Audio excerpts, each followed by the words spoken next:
A while back, I shared some of the problems of the UK veterinary industry, which are being explored by the Competition and Markets Authority here.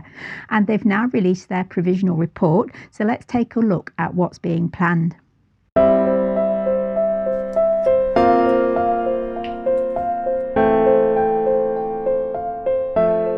Welcome back and thank you for joining me today. The investigation by the CMA was into the veterinary services sector over a period of 2 years, and now they have published their provisional report and opened it for consultation over a period of 4 weeks.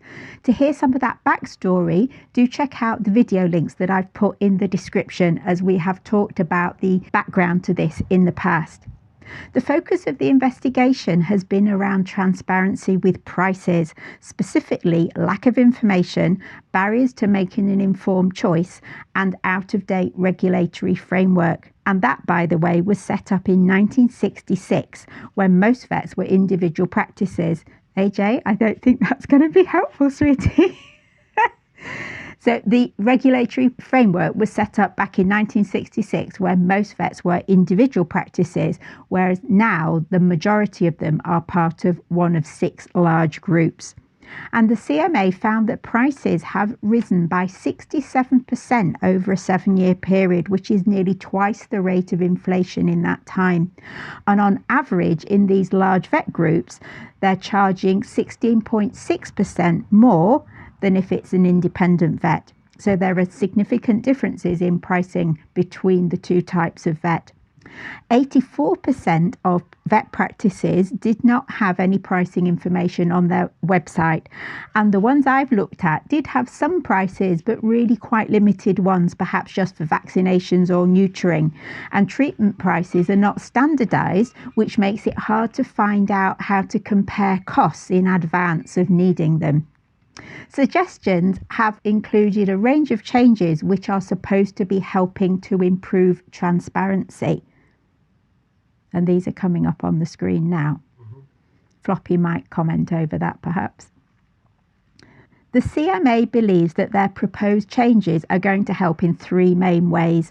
Firstly, they think that by providing more information, it will increase the confidence that you have in your vet. They believe that a better complaints procedure is going to improve the relationship you have with your vet. And they think you'll be more able to compare between different vet practices. So what do you think? Let me know in the comments. For me, prices are important, but they're not my main criterion. I do look for an independent vet, but that doesn't mean I would avoid a more expensive vet if I knew them to be good and to have experience with greyhounds. In the past, I've used one vet for regular routine things and gone to someone else when I've needed an opinion on something that I think is more complicated that regular vet isn't able to address. As we have a few quirky individuals here, naming no names, my priority is usually the setup and the location of the practice. I need it to suit their needs and not cause stress just by attending for an appointment. So for me, it's about the parking, it's about the access to the building, it's about the layout inside the building, and very importantly for me, it's the option to wait in the car before the appointment, because we generally, with 3 of mine, are not able to safely and comfortably and happily wait in a waiting room. So if I need to take a nervous or a reactive dog, these are more important to me than the prices.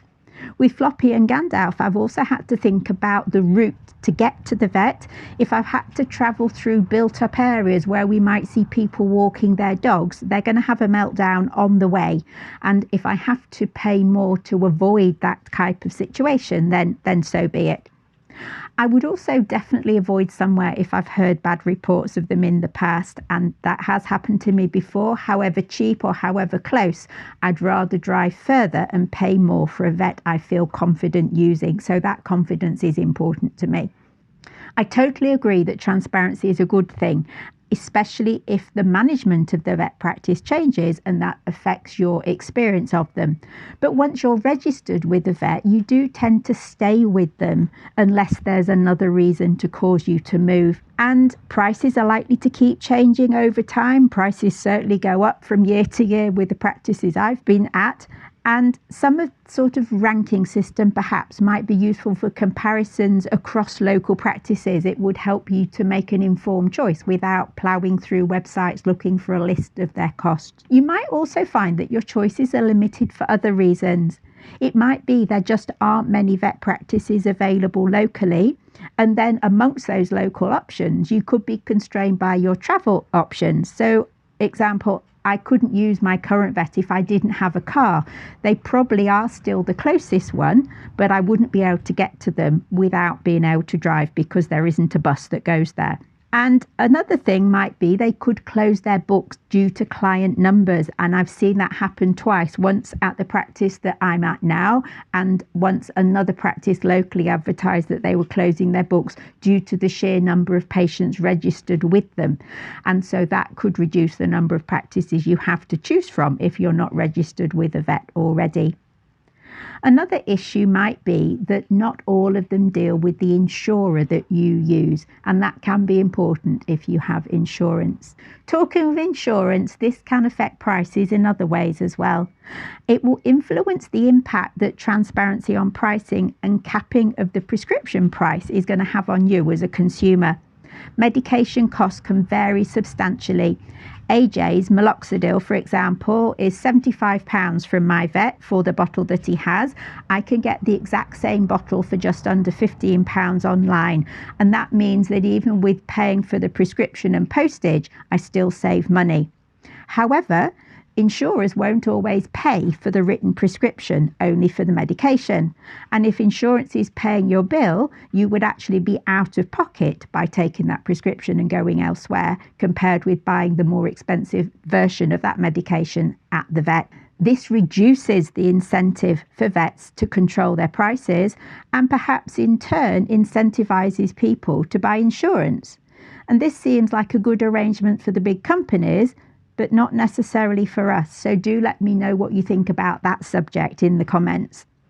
Vets can do so much more now than they could before. They can do complex tests, or they have expensive equipment which can make diagnoses that perhaps we couldn't have in the past, and they can do treatments that are much more expensive that just weren't possible in the past. But price rises don't necessarily have to be applied across the board to everything, even those basic things that are fundamental to your pet's care like vaccinations and neutering. And it does seem to me that this review will help owners have a better idea of what they could be letting themselves in for, but that transparency doesn't necessarily make it more affordable or limit the price rises that could be put in place in the future. If nothing is done to limit this profiteering of the main 6 big organisations that are taking over the vet sector, then owning a pet is soon going to become a luxury that many of us can't afford. I've certainly seen the prices go up significantly, and if I had to pay in the past the prices I'm looking at now, I wouldn't be having 5 greyhounds because it is just such a huge difference to my potential outgoings. Do you think that the changes proposed in this review are going to benefit you? Do let us know in the comments. And if you've enjoyed this video, we'd love for you to give us a thumbs up. And hopefully I will be back again soon. And Floppy might be here with me, and you might be able to see more of him than just his big bottom here. That's all for today. He's having a snooze. I'll see you again soon. Bye for now.